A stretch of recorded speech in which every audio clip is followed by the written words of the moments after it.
फतेहपुर में माँ बेटे के रिश्ते को कलंकित करने वाला एक मामला सामने आया है। जी हाँ, बेटे ने पैसों की खातिर अपनी माँ की गला दबाकर हत्या कर दिया और अब पुलिस की शिकंजे में है। हम आपको बता दें, फतेहपुर धाता पुलिस सर्विलांस व इंटेलिजेंस विंग की संयुक्त टीम को बड़ी सफलता मिली है। 21 फरवरी को थाना धाता के अड़हौली गांव में महिला की स्वयं के पुत्र हिमांशु द्वारा हत्या कर शव को छुपाने के मामले में पंजीकृत अभियोग में नामित अभियुक्त को गिरफ्तार किया गया है। अपर पुलिस अधीक्षक मीडिया से रूबरू होते हुए बताया कि 21 फरवरी को धाता थाने पर रोशन सिंह पुत्र घनश्याम सिंह निवासी अड़हौली द्वारा सूचना दी गई कि जब वो राजापुर चित्रकूट में हनुमान मंदिर गया था और घर वापस आए तो उसकी पत्नी प्रभा देवी घर पर नहीं मिली, तो पुत्र हिमांशु से पूछने पर बताया गया कि मामा के यहाँ गई है, किंतु देर शाम तक पत्नी घर नहीं लौटी तो ससुराल में जानकारी किया और अब माँ बेटे की फोटो मीडिया गैलरी में सुर्खियां बटोर रही है, लेकिन किसी अच्छे काम के लिए नहीं, बल्कि बेटे ने मां की गला दबाकर हत्या कर दी थी। तो वहीं पता चला कि वो वहां नहीं गई है। इस दौरान पुत्र हिमांशु घर से कहीं निकल गया। गांव के लोगों से सूचना मिली कि एक महिला की लाश एरई गांव अंतर्गत यमुना नदी के किनारे पड़ी है, जो पत्नी प्रभा देवी की है। हिमांशु ने पत्नी प्रभा देवी की हत्या कर शव को ले जाकर छिपा दिया था। इस सूचना पर धाता पुलिस द्वारा मुकदमा पंजीकृत किया गया। विवेचनात्मक कार्रवाई के क्रम में नामित अभियुक्त हिमांशु को मुखबिर की सूचना पर गिरफ्तार कर विधिक कार्रवाई की गई।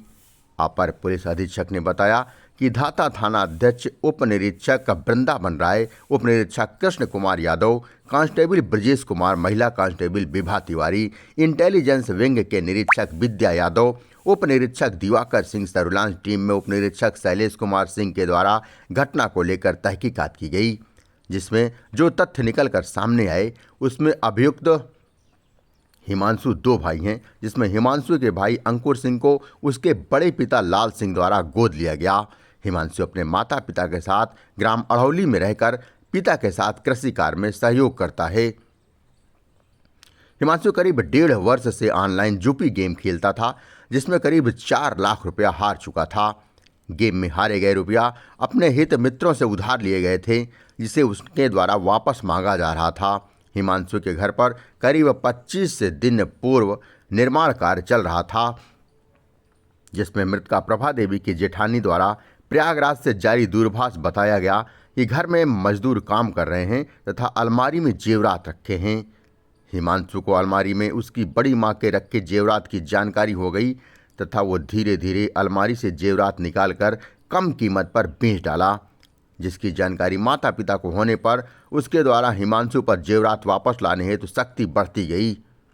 इस दौरान सूत्र यह भी बताते हैं कि पिता ने 2-3 थप्पड़ भी बेटे को मारे और इसी से आहत बेटे ने ठानी कि वो अब किसी तरीके से माँ को रास्ते से हटा देगा। हालांकि अगर पिता भी बाहर न जाता तो हो सकता है पिता का भी काम तमाम हो जाता। लिहाजा जब पिता बाहर चला गया तो बेटे ने गले में कपड़े की रस्सी डालकर गला घोंट दिया माँ का और उसकी हत्या कर दी और उसे यमुना किनारे ले जाकर फेंक दिया और अब अपने जुर्म को बेटे ने कबूल कर लिया है। वहीं पुलिस ने बेटे को गिरफ्तार कर जेल भेजने की कार्रवाई किया है और इस तरीके से रिश्ता एक बार फिर से कलंकित हुआ है, जो कि अखबारों की सुर्खियां भी बना हुआ है।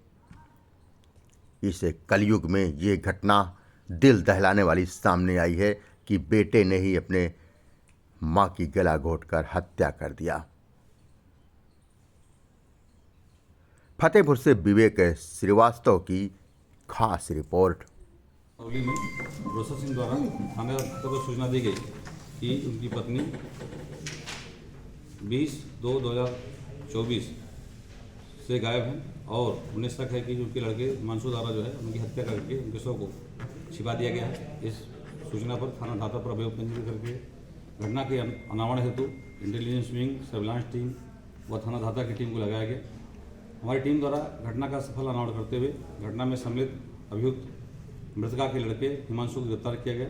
उनके द्वारा पूछताछ में बताया गया कि उसके द्वारा अपनी बड़ी माँ के गहने, बहुमूल्य गहने बेच दिए गए थे, जिसके लिए उनके पिताजी द्वारा उन पर डांट पड़ताल की गई थी। उसे 2-3 थप्पड़ मारा भी गया था और उन्हें वापस लाने का दबाव बनाया जा रहा था।